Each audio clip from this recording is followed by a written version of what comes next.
आज हम एक नए विषय पर चर्चा करेंगे दोस्तों, जो एक राजयोग है और स्थापित ज्योतिष के जो सूत्र हैं उसमें से एक बहुत बड़ा सूत्र है। और ये सूत्र जो है सदा उत्तम फल देता है। इसके ऊपर चर्चा आज करेंगे। मैं हूं अमर सिंह चौहान। अमर एस्ट्रोलॉजी में आपका स्वागत है दोस्तों।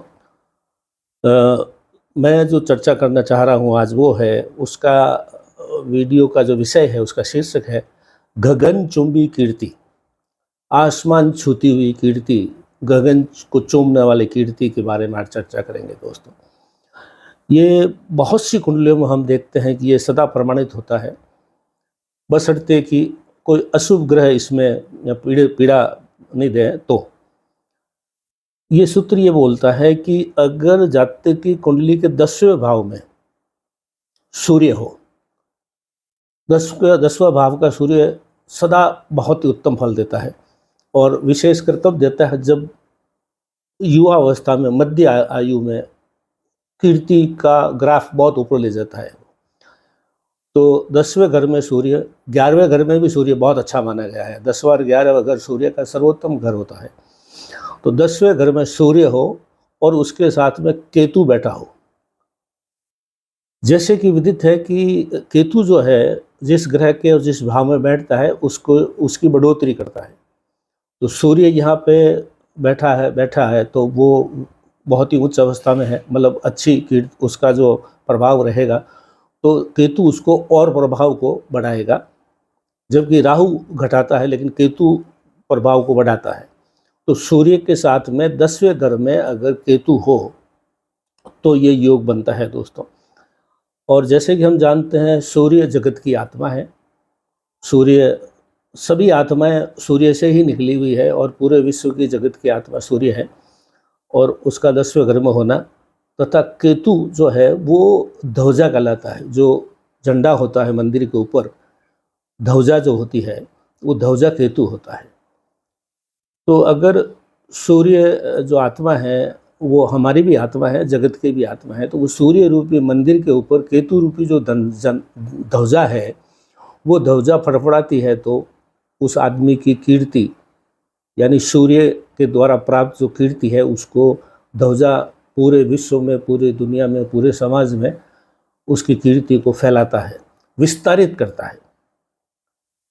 क्योंकि आत्मा के द्वारा जो चीज़ें हैं उसको विस्तार करने के लिए, जैसे लाउड स्पीकर होता है तो आवाज़ को बढ़ा देता है, तो ये जो केतु है वो सूर्य की चीज़ों को विस्तारित करके कीर्ति रूपी ध्वजा को समाज, देश और विश्व में फहराता है।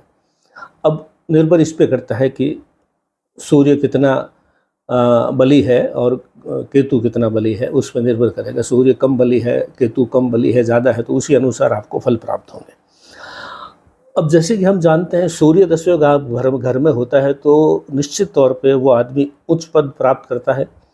पद प्राप्ति के लिए सूर्य अगर 10वें में है तो हम सीधा बोलते हैं कि बड़ा पद प्राप्त करेगा, विख्यात होगा और प्रतिष्ठा प्राप्त करेगा, कीर्ति प्राप्त करेगा और बहुत ही उज्जवल, ध्वल और बहुत ही अच्छा उसका व्यक्तित्व का विकास होगा।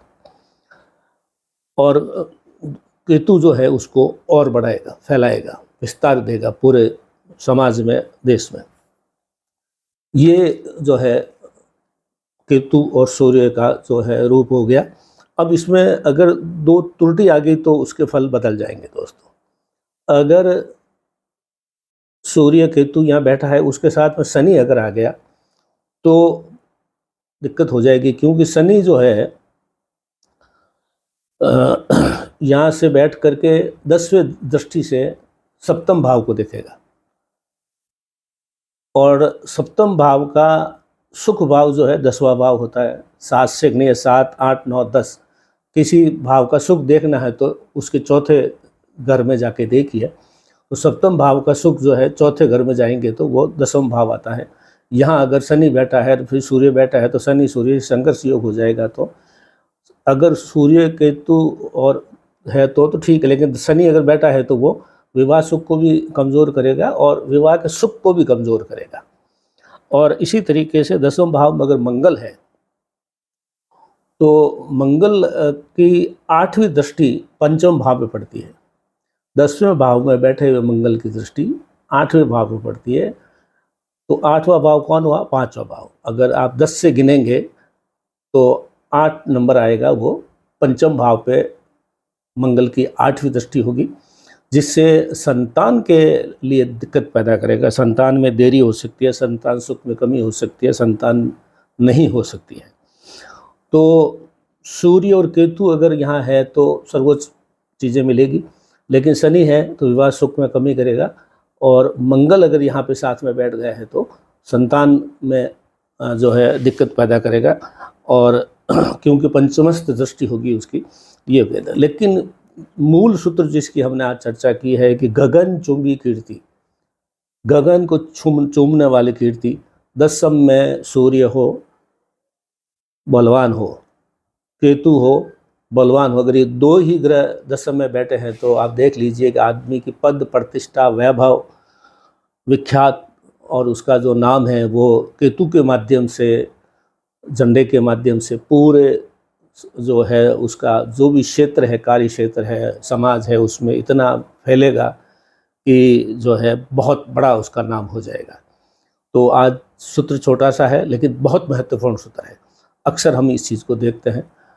अमर एस्ट्रोलॉजी में आज इतना ही दोस्तों, धन्यवाद।